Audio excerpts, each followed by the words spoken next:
الرجيم بسم الله الرحمن الرحيم ويدعو الإنسان بالشر دعاءه بالخير وكان الإنسان عجولا وجعلنا الليل والنهار آيتين فمحونا آية الليل وجعلنا آية النهار مبصرة لتبتغوا فضلا من ربكم ولتعلموا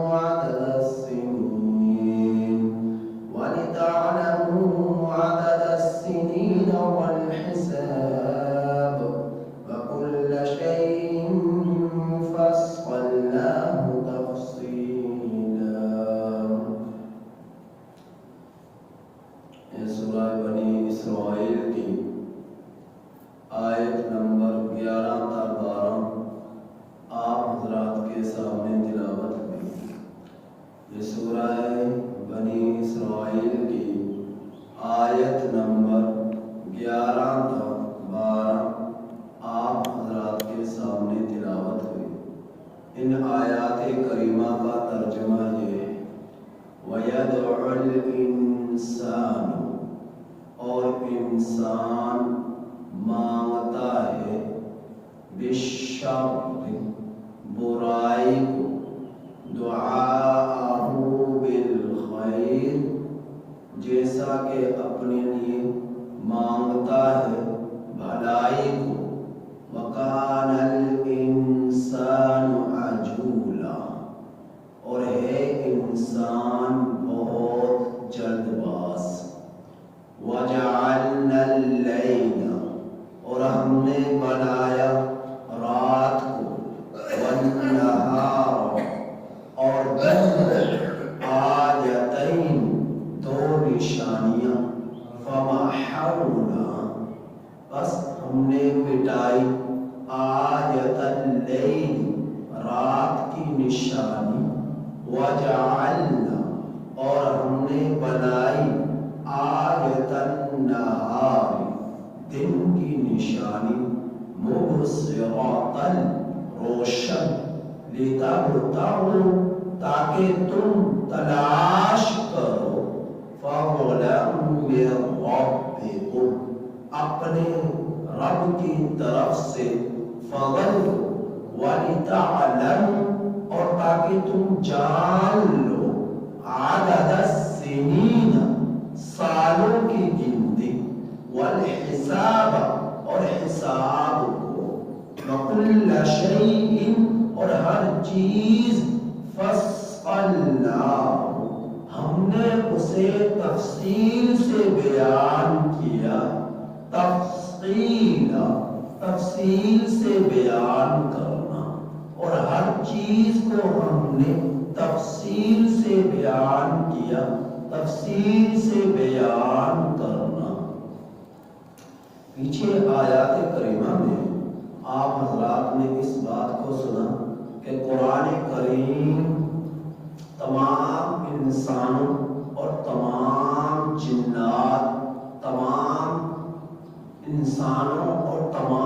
جنات یعنی کہ ساری کی ساری کائنات میں جتنی مخلوقات ہیں ان سب کے لیے رشد و ہدایت کا ذریعہ ہے. جو اس سے لو لگاتا ہے تعلق رکھتا ہے وہ درست راہ پر رہتا ہے اور جو اس سے تعلق نہیں رکھتا وہ صحیح راستے سے بھٹک جاتا ہے گمراہ ہو جاتا ہے. اور اللہ کے رسول صلی اللہ علیہ وسلم کی رسالت نبوت تمام انسانوں کے لیے تمام جنات کے لیے تمام جہانوں کی تمام مخلوقات کے لیے ہے. اللہ کے رسول صلی اللہ علیہ وسلم کی رسالت اور پھر کچھ زمانے کے لیے نہیں قیامت تک آنے آنے والے آخری انس و جنس تک سب کے لیے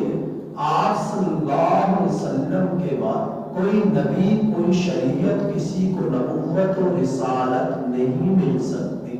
آپ صلی اللہ علیہ وسلم پر آ کر ختم نبوت کا سلسلہ ختم ہو گیا، اور آپ صلی اللہ علیہ وسلم نبیوں کی جو ایک ترتیب تھی آنے کی، آپ صلی اللہ علیہ وسلم نے آ کر اس ترتیب کو مکمل کر دیا، اس خلا کو مکمل کر دیا۔ اس محل کی آخری اینٹ جو رہتی تھی رسالت کی نبوت کی، اللہ کے رسول صلی اللہ علیہ وسلم نے آ کر اسے ختم کر دیا، اور فرمایا میرے اللہ نے، اے میرے پیغمبر آپ کہہ دیجئے قل یا ایھا الناس انی رسول اللہ الیکم جمیعا، کہ مجھے تمام انسانوں کے لیے رسول بنا کر بھیجا گیا۔ تو آپ صلی اللہ علیہ وسلم کی رسالت تمام انسانوں کے لیے، اور فرمایا تبارک الذی نزل الفرقان علی عبدہ لیکون للعالمین نذیرا، بابرکت وہ ذات جس نے اپنے بندے کو فرقان دے کر بھیجا، یعنی جس نے اپنے بندے پر فرقان کو نازل کیا۔ فرقان سے مراد قرآن مجید ہے، یہ فرقان بھی قرآن کریم کے ناموں میں سے ایک نام ہے۔ کیوں نازل کی یہ کتاب، کیوں بھیجا میرے نبی کو، تاکہ آپ صلی اللہ علیہ وسلم نزل الفرقان علی عبدہ لیکون للعالمین نذیرا، تاکہ تمام جہانوں کو ڈرائے اللہ کے عذاب سے، اللہ کی گرفت سے، اللہ کی پکڑ سے، اللہ کے غضب سے، تمام جہان والوں کو ڈرائے اور انہیں سمجھائے کہ اے انس و جنس اللہ کی گرفت سے بچ جاؤ ایمان لا کر اور اعمال صالحہ کر کر۔ اور یہ بات بتلائی گئی، ایمان لایا اور پھر ایمان لانے کے بعد اچھے عمل کیے، 5 وقت کی نماز کا اہتمام کیا، صوم و صلاۃ کا وہ پابند ہوا، ہمیشہ سچ بولا، دیانتداری کے پہلو کو اختیار کیا، حسد سے بھاگا، سود سے بھاگا، رشوت سے بھاگا، جوے سے بھاگا، نشے سے بھاگا، جھگڑوں سے بھاگا، قتل و غارت سے بھاگا، غیبت سے بھاگا، اور ہر طرح کی خرافات سے، حرام خوری سے، حرام زندگیوں سے، حرام کاریوں سے اپنے آپ کو بچا کر زندگی کے 60-70 سال گزار دیے۔ تو ایسے شخص کے لیے میرا اللہ فرما رہا ہے کہ ان لہم اجرا کبیرا، بڑا اجر ان لوگوں کو عطا ہوگا، ملے گا۔ اور فرمایا ان کے برعکس وہ لوگ جو ایمان نہیں لائے آخرت پر، اعتدنا لہم عذابا علیما،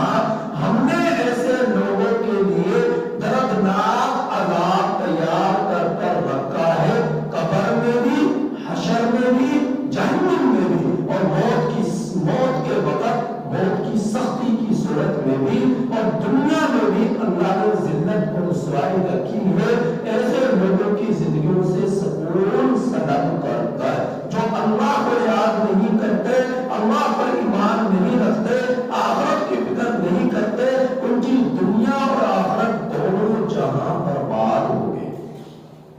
اب میرا رب فرما رہا ہے کہ انسان مانتا ہے برائی کو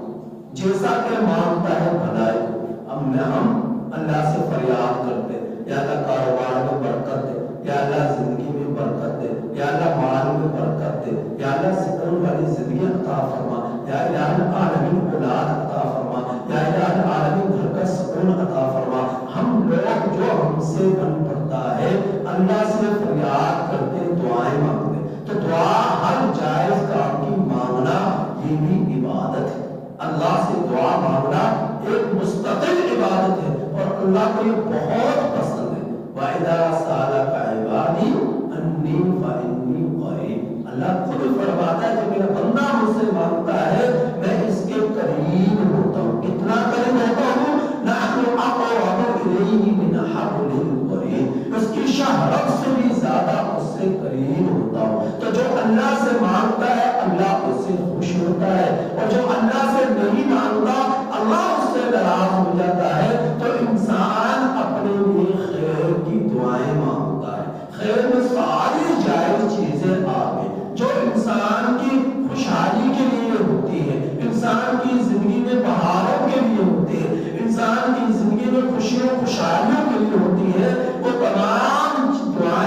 انسان اپنے رب کے حضور مانگتا ہے، لیکن بسا ہوگا یہ انسان تنگ آ جاتا ہے دنیا کی زندگی، دنیا کے جو ٹینشنوں سے اور دنیا کی پریشانیوں سے، پھر وہ اللہ سے دعا کرتا ہے یا اللہ تو مجھے جان موت دے دے، پھر وہ دعا